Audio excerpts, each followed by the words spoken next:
अभी मैं अहमदाबाद से आ रहा था तो साबरमती के ऊपर एक ओवरब्रिज बना है और उसको लिखा गया है रिवर फ्रंट।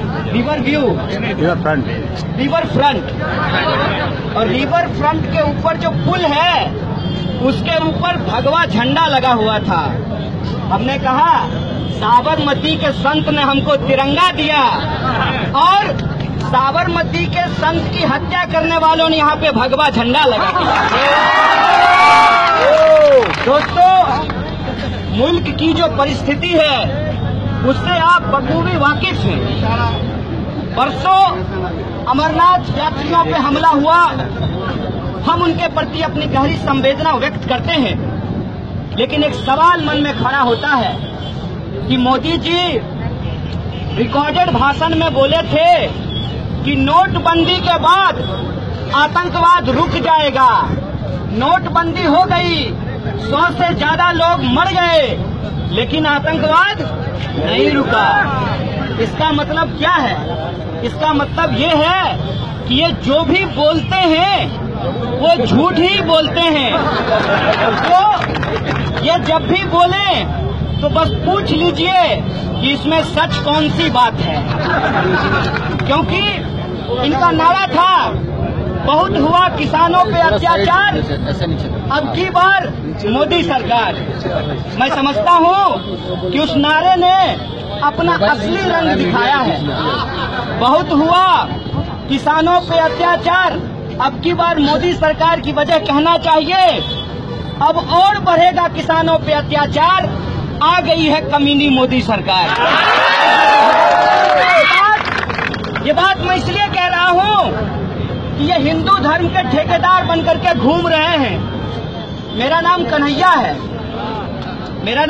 है, मैं एक हिंदू परिवार में पैदा हुआ हूँ। अलग बात है कि मैं क्या सोचता हूँ, लेकिन मेरा जन्म तो एक हिंदू परिवार में हुआ है। क्या किए हैं ये हमारे साथ, इसके बारे में मैं नहीं जाना चाहता, क्योंकि ये व्हाट्सएप मैसेज से अपना काम करते रहते हैं और सच बोलने वालों को देशद्रोही बनाते रहते हैं। तो उस मसले में मैं जाना नहीं चाहता। बस एक सवाल मोदी जी से पूछना चाहता हूँ, क्या कहते हैं उनको गुजरात में? साहेब। अच्छा साहेब, जो किसान मध्य प्रदेश में एक साल में 837 किसानों ने आत्महत्या की है, जहां आपकी ही बीजेपी की सरकार है, क्या वो किसान हिंदू हैं कि नहीं हैं? ये सवाल मैं आपसे पूछना चाहता हूँ। जो लोग इस देश के अंदर गरीबी और भूखमरी से मर रहे हैं, क्या वो हिंदू हैं कि नहीं? ये बात मैं आपसे पूछना चाहता हूँ। और आज जो लोग अपने आप को हिंदू कहते हैं, उनको सबसे ज्यादा इस सवाल को सुनने की जरूरत है कि अगर किसी को बीजेपी से बचने और बचाने की जरूरत है तो वो है। कहते हैं कि दिल की आवाज तो बिना माइक की भी पहुंच जाती है, मन की बात नहीं पहुंचती है।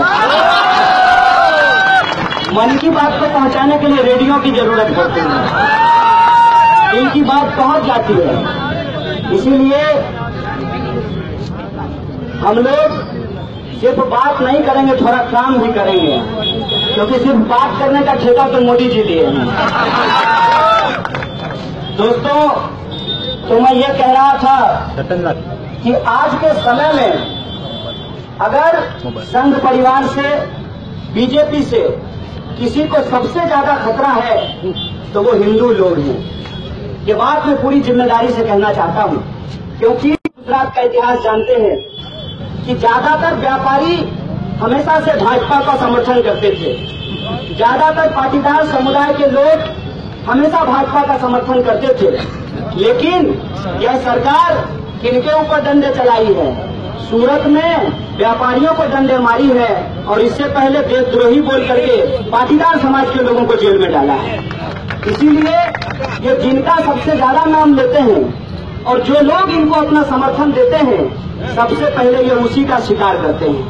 क्योंकि ये कहा जाता है कि अगर राजनीति में सिद्धांत नहीं हो, अगर राजनीति अपने स्वार्थ सिद्धि के लिए हो, तो सबसे पहली हत्या अपने साथ में चल रहे लोगों की जाती है। और आपको मालूम है कि इसी प्रदेश में गृह मंत्री तक की हत्या हुई है।